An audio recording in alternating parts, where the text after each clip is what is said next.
Bada bing, bada bu.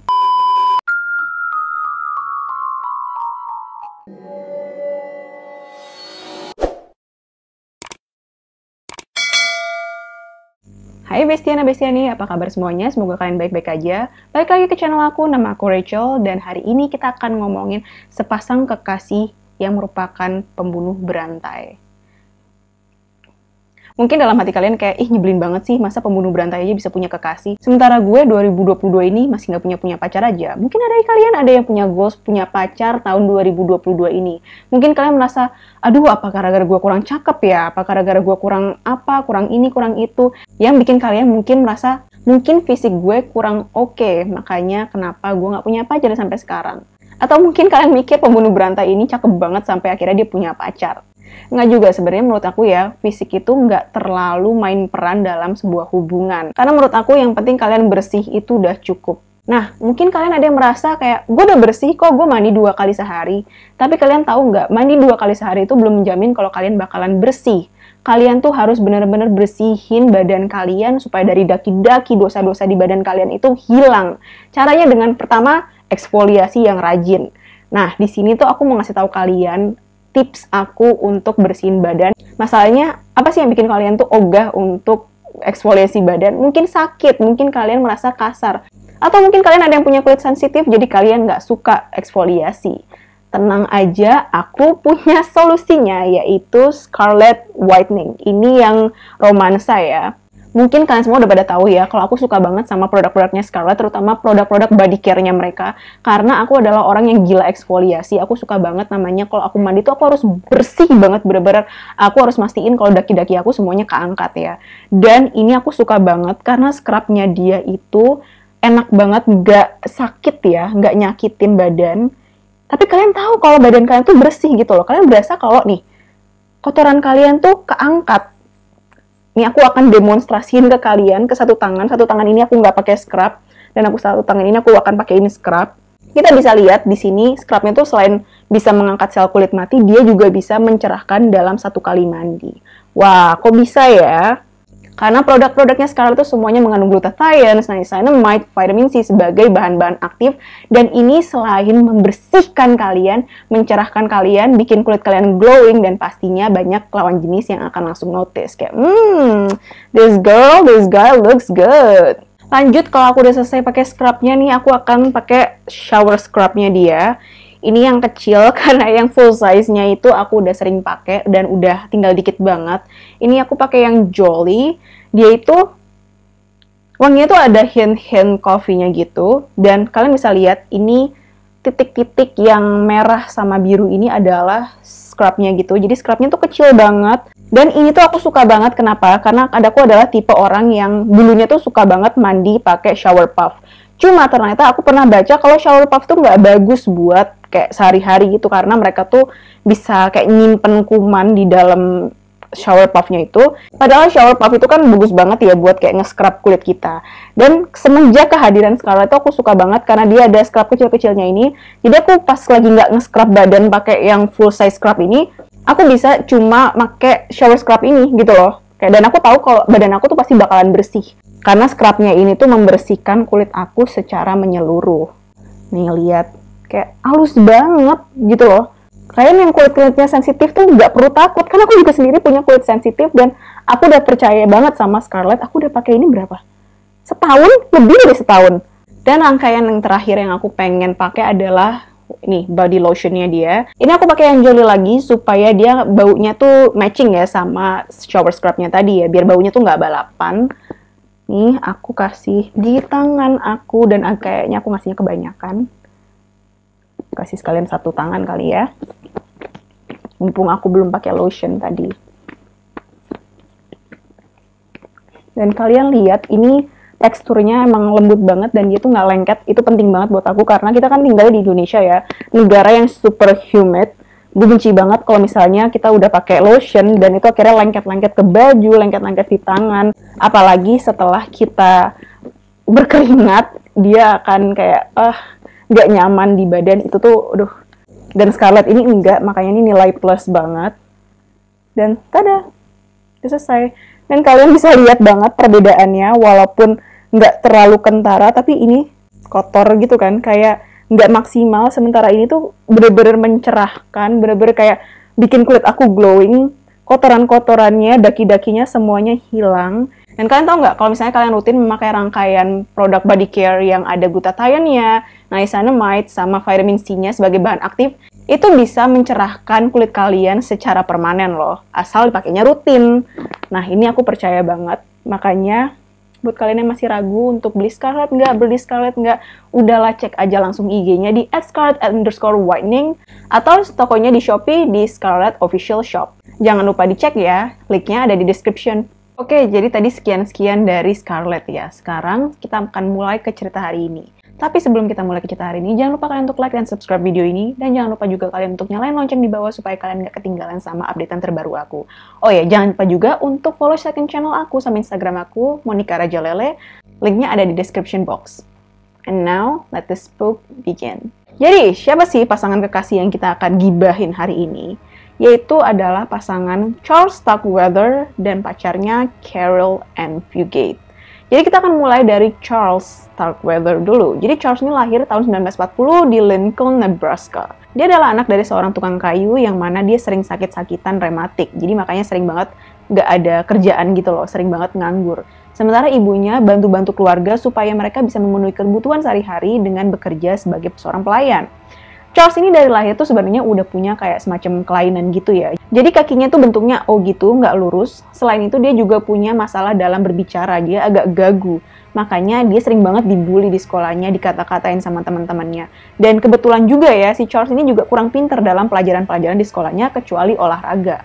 Seiring berjalannya waktu, dia tambah dewasa, dia mulai punya energi, punya tenaga, fisiknya semakin kuat, dia semakin bagus di olahraga, dia perbaiki fisiknya, dia jadi semakin kuat, dia sering nge-gym, dan dia akhirnya mulai balas satu persatu orang-orang yang pernah ngebully dia. Jadi perubahannya sangat signifikan ya sama Charles ya, dari orangnya pendiam, nggak bikin masalah, jadi troublemaker di sekolah.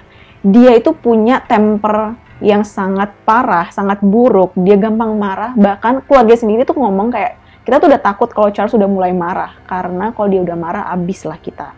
Barang-barang dibanting, dia mungkin marah sama orang tuh yang sampai mukanya deket banget, yang menakutkan kayak gitu. Sampai akhirnya pada umur 18 tahun, Charles di drop out dari sekolah karena saking seringnya bikin masalah. Keluarganya udah takut banget sama Charles, teman-temannya semua takut sama Charles, dan Charles sendiri karena udah drop out dari sekolah, dia memilih untuk mencari pekerjaan. Dia bekerja di gudang koran, dan selama dia waktu sekolah kemarin, dia tuh punya seorang sahabat yang bernama Bob. Bob ini tuh punya pacar yang bernama Barbara. Jadi si Charles ini sering nyamukin mereka berdua pacaran ya. Sering ikut kemanapun Bob sama Barbara ini berkencan.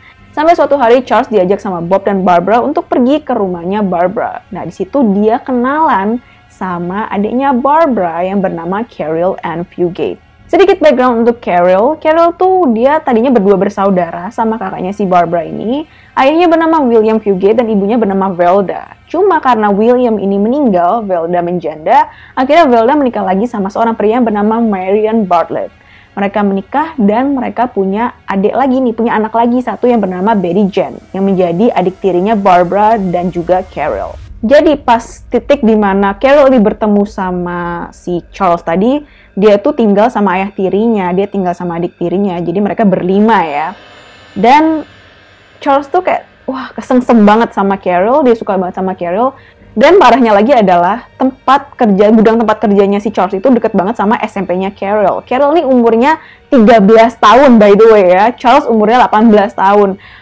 So illegal. Dan Charles itu sering banget namanya nyamperin Carol ke sekolahnya. Orang-orang udah mandang aneh, ini kenapa ada orang dewasa, ada pria dewasa nyamperin anak SMP. Ini disturbing banget. Tapi namanya di tahun 50-an akhir ya, orang-orang tuh belum memandang ini sebagai sesuatu yang tabu banget. Nggak seperti sekarang. Zaman sekarang kalau anak umur 18 tahun pacaran sama anak SMP pasti udah langsung dicemooh banyak orang. Akhirnya dari seringnya dia nyamperin si Carol ke sekolah, sering diajak cabut sekolah, bahkan Charles ini tuh ngajarin Carol gimana caranya nyetir mobil. Charles pakai mobil ayahnya untuk ngajarin Carol nyetir mobil. Dan namanya Carol masih 13 tahun, masih belum ngerti apa-apa, ya dia nabrak sini, nabrak sana dong. Dan dia ngerusakin mobil ayahnya Charles. Ayahnya Charles marah banget dan dia ngusir Charles dari rumahnya. Akhirnya Charles pergi, dia keluar dari pekerjaannya di gudang koran. Dia cari pekerjaan jadi seorang pemungut sampah dan dia sewa kayak sebuah kamar kecil gitu di apartemen kumuh. Dan dari situlah dia mulai plotting gimana caranya untuk melakukan tindakan kriminal. Dia kan karena kerjanya sebagai seorang pemungut sampah, mereka tuh punya rute ya. Misalnya kalian harus pergi ke daerah sini, harus pergi daerah situ. Kayak udah ada jadwalnya sendiri. Dari situ dia kayak sering banget ngeliat rumah-rumah mewah, rumah-rumah orang kaya, dan dia punya pikiran untuk merampok rumah-rumah tersebut. Dan di sisi lain, hubungannya sama Carol tuh semakin lama semakin menguat. Dia makin cinta banget sama Carol, dan dia nggak mau ngelepasin Carol. Suatu hari dia mikir, gimana kalau aku ngasih hadiah buat Carol? Pasti dia seneng. Dia pasti akan makin cinta sama aku. Dia pergilah ke pom bensin ini. Kalian tahu kan kalau pom bensin suka jual-jual, kayak ada minimarketnya gitu kan, jual makanan, bahkan jual merchandise. Dan dia ngambil satu boneka binatang dan dia mau bayar. Pas dia mau bayar, ternyata uangnya kurang. Dan si pemilik pom bensin, manajer pom bensin tuh nggak kasih. Akhirnya Charles mohon-mohon ke si manajer tersebut, please dong kasih gue diskon, please dong kasih gue. Charles ini agak bego ya. Dan pastinya si manajernya nggak akan kasih dong. Dan dia ngusir Charles keluar dari si pom bensin tersebut. Charles marah nih, dan besoknya dia datang lagi ke pom bensin itu. Dia bawa senapan. Awalnya dia berpura-pura untuk beli sesuatu, beli cemilan, beli makanan-makanan, beli minuman. Dia masuk ke toko itu 2 kali, beli barang yang tadinya dia nggak cari. Dan itu mengindikasikan kalau Charles itu sebenarnya agak gelisah, dia nggak yakin kalau dia mau menyakiti si manajer pom bensin tersebut ya. Dia bawa senapan ke pom bensin, apalagi coba kalau alasannya kalau bukan dia mau menyakiti si manajer pom bensin tadi. Tapi akhirnya dia masuk lagi ke pom bensin untuk ketiga kalinya. Dia rampok pom bensin tersebut, dia minta uang yang ada di mesin kasir, dia dikasih $100, dan dia nembak si manajer pom bensin tersebut. Dia pulang, dia nemuin Carol, dia kayak, sayang aku baru aja ngerampok pom bensin, bla bla bla. Ini semua aku lakukan untuk kamu. Dan di sini anehnya adalah Carol tuh nggak merasa kayak, this guy's messed up. Cowok ini bermasalah. Dia nggak merasa kayak gitu. Ditambah Charles tuh nggak bilang juga ke Carol kalau dia baru aja membunuh si manajer pom bensin. Ditambah lagi dia juga nggak bilang ke Carol kalau dia baru aja membunuh si manajer pom bensin. Jadi Carolnya kayak sans-sans aja. Ini Carolnya juga agak-agak gimana gitu loh. Orang normal mana yang tahu pas pacarnya ngerampok dan dia biarin orang tersebut nggak pergi ke pihak yang berwajib? Atau mungkin Charles ini sangat dominan terhadap Carol. Carol mungkin udah sense ya, udah ngerasa kayak Charles nih bisa nyakitin aku kapan aja kalau aku nggak mengikuti apa yang dia mau. Makanya dia udah tertekan duluan. Dan ditambah lagi juga Charles lebih tua daripada dia masih anak SMP. Dia bisa apa sih? Dia pikirnya mungkin kayak gitu. Jadi makanya dia diem aja. Kehidupan berlanjut, sampai suatu hari Charles ini ketangkep basah, ketahuan kalau dia mau ngerampok rumah-rumah yang rutenya tuh dilewatin sama truk sampah mereka.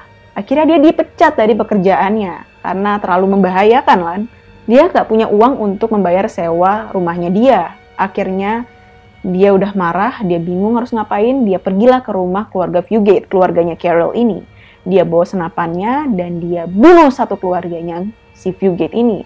Dia bunuh ibunya, dia bunuh ayahnya, dia juga bunuh adiknya si Carol yang bernama Betty Jane, dan dia tunggu Carol di dalam rumahnya. Carol pulang sekolah kan, dia nggak tahu apa-apa, tiba-tiba dia bingung kok di rumahnya sepi banget nih, nggak ada keluarganya. Dan disitulah si Charles bilang, aku udah nyekap keluarga kamu. Kalau kamu nggak mau nurutin apa kemauan aku akan bunuh mereka semua. Akhirnya Carol, oke. Dia sudah menduga kalau Charles ini bakal melakukan sesuatu yang buruk sama dia dan keluarganya. Akhirnya dia nurut. Selama beberapa hari, Charles dan Carol tinggal di rumahnya Carol. Charles ini juga udah nyembunyiin keluarganya Carol, jasad-jasadnya mereka disembunyiin, jadi Carol nggak tahu kalau sebenarnya keluarganya itu udah dibunuh. Dan selama dia di rumahnya Carol ini, mereka berdua nggak ngangkat telepon dari siapapun. Dan hal tersebut bikin neneknya Carol curiga, karena dia adalah salah satu dari si penelpon tersebut. Dan dia mikir kayak, nggak mungkin keluarga gue tuh nggak ngangkat telepon. Dan ini udah berhari-hari gue telepon-telepon nggak diangkat-angkat. Dia akhirnya lapor polisi. Polisi datang ke rumahnya Fugate ini, ke rumahnya Carol. Polisi menemukan jasad-jasad dari keluarganya Carol. Tapi di titik ini, Charles sama Carol udah kabur dari rumah.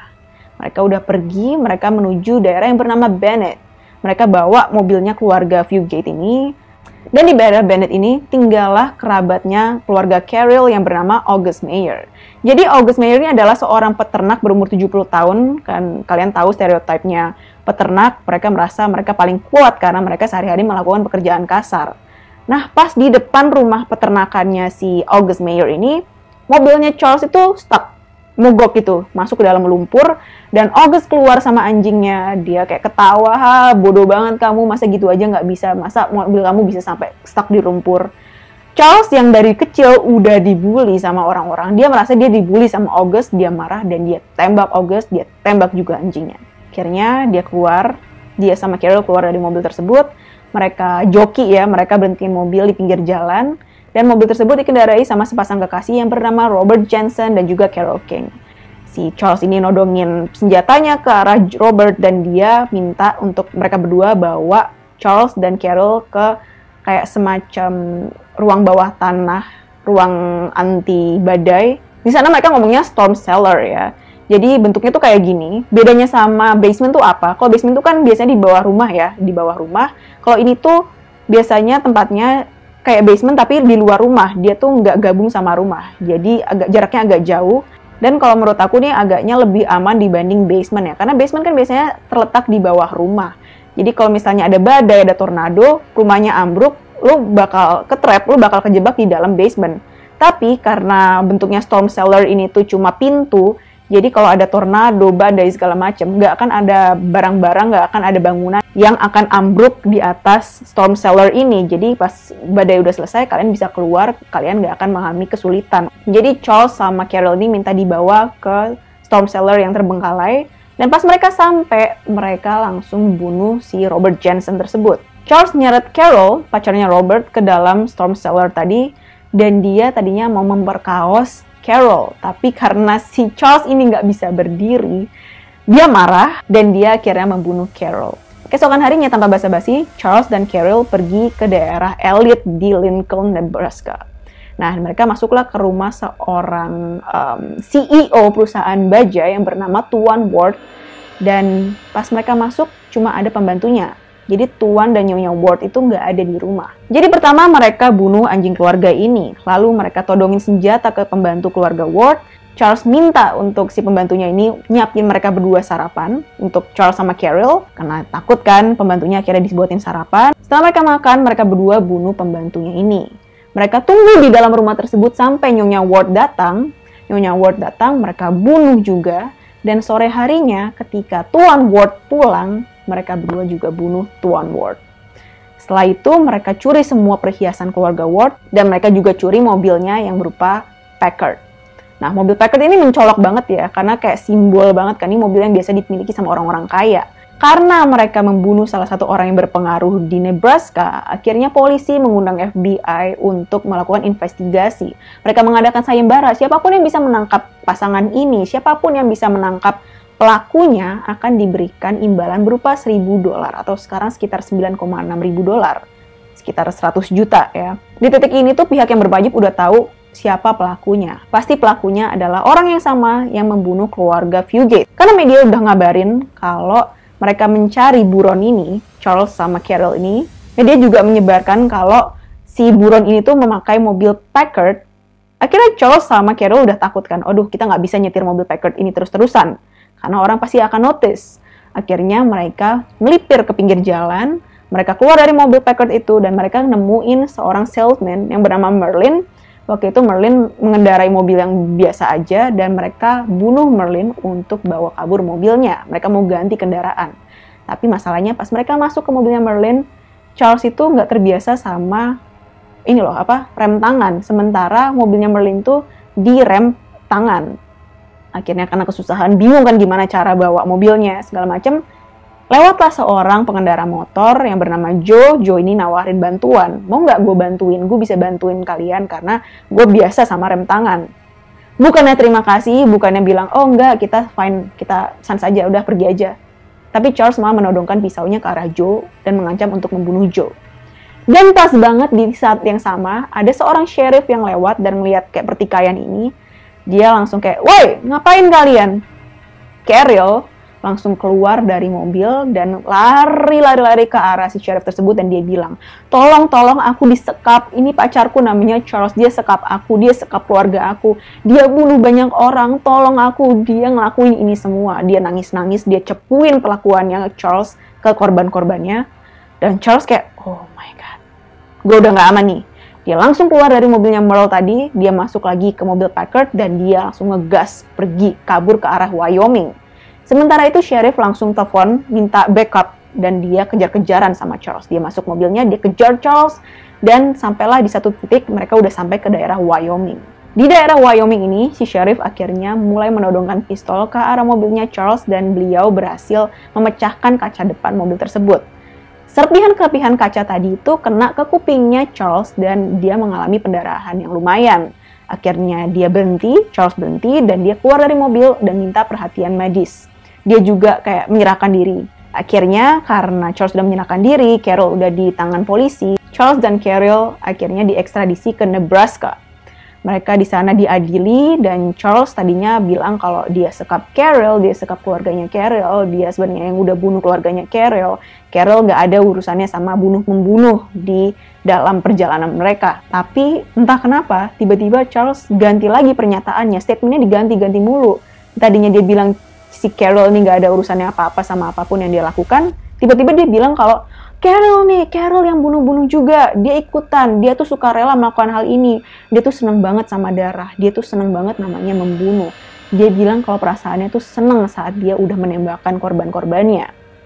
Carol kayak, what the, no, aku nggak kayak gitu, ini semua Charles nyekap aku, dia maksa aku, kalau enggak dia bilang dia akan bunuh keluarga aku. Sampai akhirnya polisi bilang, Carol, kamu tahu nggak kalau keluarga kamu tuh sebenarnya udah dibunuh? Carol nggak tahu sama sekali kalau ternyata keluarganya udah dibunuh sama Charles. Dia nangis, dia devastated, dia sedih banget karena dia nggak nyangka kalau Charles bisa melakukan itu sama keluarganya. Akhirnya sidang pun berlanjut, mereka berdua di sidang. Carol akhirnya testify against Charles dan Charles dikenakan hukuman mati. Charles bilang, oke, aku mau kok, aku ikhlas kok kalau misalnya aku harus dihukum mati. Asalkan Carol juga. Di sini juga Carol berusaha untuk membela diri ya. Dia bilang kalau gue tuh juga korban di sini. Jangan hukum gue, jangan hukum mati gue. Dan yang ngeselinnya adalah di sini hakim malah bilang, Carol, kamu tuh harusnya bisa kabur tahu. Selama ini kamu punya kesempatan kabur, kenapa kamu nggak mau kabur?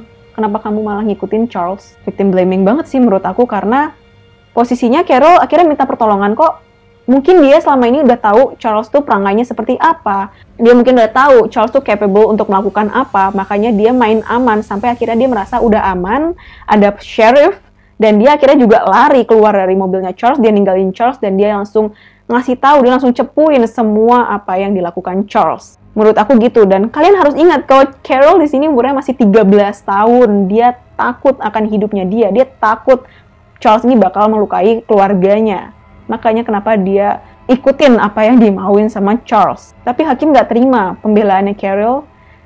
Dan Carol dihukum seumur hidup. Sementara Charles, dia dikenakan hukuman mati. Dan pada tahun 1959, dia dihukum dengan menggunakan kursi listrik. Carol akhirnya menjalani hukuman. Dan setelah 17,5 tahun, dia jadi model prisoner, jadi narapidana teladan, dan dia juga kerja di dalam penjara. Dia menjadi cleaning service di sana karena perilakunya baik. Setelah 17,5 tahun dia dikeluarkan, dia dibebaskan dengan syarat. Dia keluar dari Nebraska, dia pindah tinggal di Michigan. Di sana dia kerja sebagai pengamat cuaca dan dia bertemu seorang pria yang bernama Frederick Clare. Mereka menikah, aku nggak tahu apakah mereka punya anak atau enggak. Dan sedihnya adalah tahun 2013 lalu mereka berdua mengalami kecelakaan. Frederick meninggal, dan setahu aku, Carol Ann Fugate masih hidup sampai sekarang. So much for justice. Anyways, ini aja cerita hari ini. Gimana ya menurut kalian ya? Menurut aku sih, aku percaya Carol tuh mungkin dia melakukan pembunuhan, tapi itu semua di bawah tekanan Charles, karena dia takut dia apa-apain sama Charles. Di sini dia adalah korban juga, dan menurut aku, waktu itu hukuman seumur hidup agak berlebihan untuk Carol ya, karena dia masih di bawah umur, mungkin seharusnya dibawa ke juvenile. Selain itu juga, Carol pastinya di grooming sama Charles. Gimana nih menurut kalian? Komen dong di bawah. siapa yang salah? Apakah Carol juga bersalah? Apakah kalian merasa kalau Carol ini adalah pure seorang korban? Jadi gitu aja untuk hari ini. Kalau kalian suka sama video ini, jangan lupa like dan subscribe. Dan sampai ketemu di video aku selanjutnya. Bye!